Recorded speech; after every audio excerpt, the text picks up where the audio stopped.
Hey everybody, my name is Relentless, and hello to the vVv community who have asked me kindly and basically asked me kindly to do this video, do a couple videos in fact actually, basically giving tips, ideas on Modern Warfare 3. Now, I will admit I am not the best person in Modern Warfare. You know, if you've seen my videos from my channel, I am an average gamer, but what I wanted to show you and what I wanted to talk to you guys about in my first video, which you know is going to be on the vVv channel as well, which is epic, is about teamwork.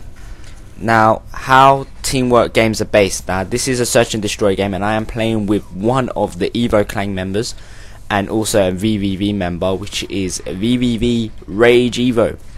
Now, we had a really good laugh and we literally decided, you know, let's do some search and destroy, pick up a, you know, play a few games, and I think this was probably the best game I probably had, and we do obviously win this.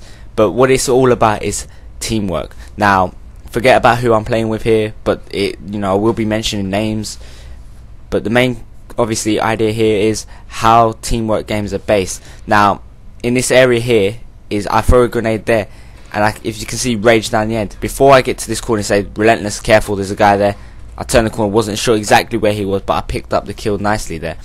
Now that is what I'm talking about. With communication, you can know where your enemy, you know, where the enemy are, or you know, you've got your teammates knowing, you know, if a teammate has died in a certain area, or you've played a few games against these people already, you know where they are and how they play, which can obviously affect the outcome of the game, because communication, especially in search and destroy, is key.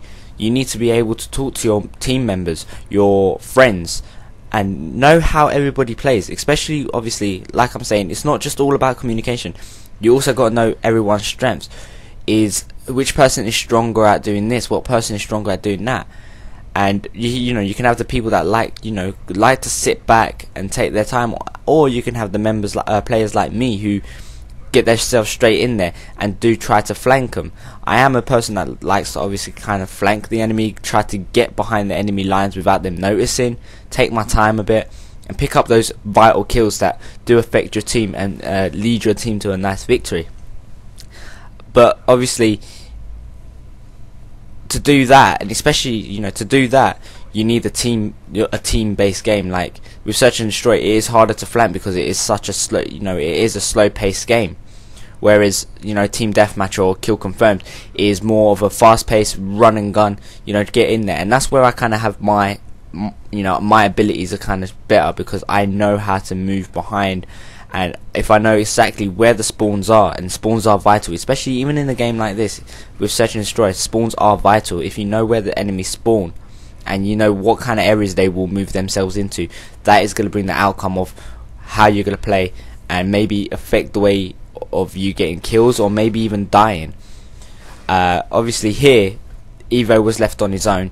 Myself and Jazzy did die here, and it was a bit of an upset. We were like, oh god, you know, is Rage going to be able to do this? Because at the same time, you got to think, is, you know, if you are the last man left on your team and you know how many enemies you're kind of up against, are you going to be able to be a team member that's going to get yourselves to, you know, get yourself to a victory? And I think here, you know, Rage did seriously well. He knows he knows the map, he knows what he's doing, he takes his time, and he's knowing his surroundings, and you know, you can see him, he's looking around and he's playing the map as the map should be played, not going too heavily into the game, taking his time, looking around, making sure the enemy isn't there, make sure the enemy can't see him from any little areas, runs around. And we actually did win this round, and the timer started going. We're like, oh no, are we gonna, you know, we're gonna lose this? But here he goes, the guy didn't realize him, and there was a nice little shot there which got us this round as well.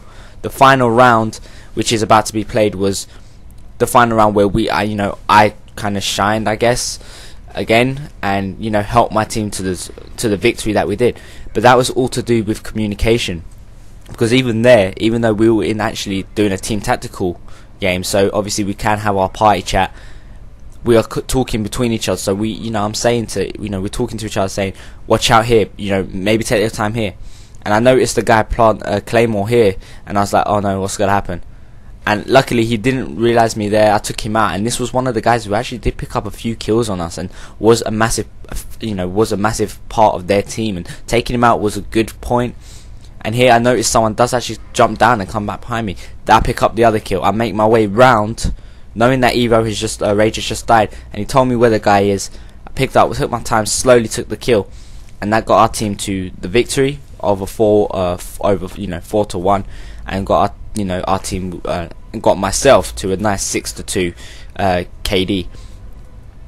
And as I was saying, this is what kind of teamwork does, because if you know it and you're communicating, you can get scores like this in your team, and it's vital to kind of get these kind of scores. You don't want to be a part of a team that you're not going to do too well in, because you want to do well at the same time as communicating with your team. And to my final point of this video is, like I've said, teamwork is a key, and communication is a key. Knowing how everybody's strengths, knowing which person is good in which area, how you can work the map, knowing the spawns.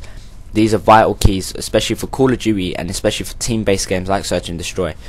So I hope you take these kind of tips and ideas and what I have said into consideration, and maybe it could help you guys in your gameplay videos, and obviously your team-based games when you do play Search and Destroy. I've been your host, Relentless. Thank you for vVv for letting me do this video for them. I hope to do plenty more for you guys for vVv, and sub to my channel, sub to vVv's channel as well. I'll catch you guys later. Bye.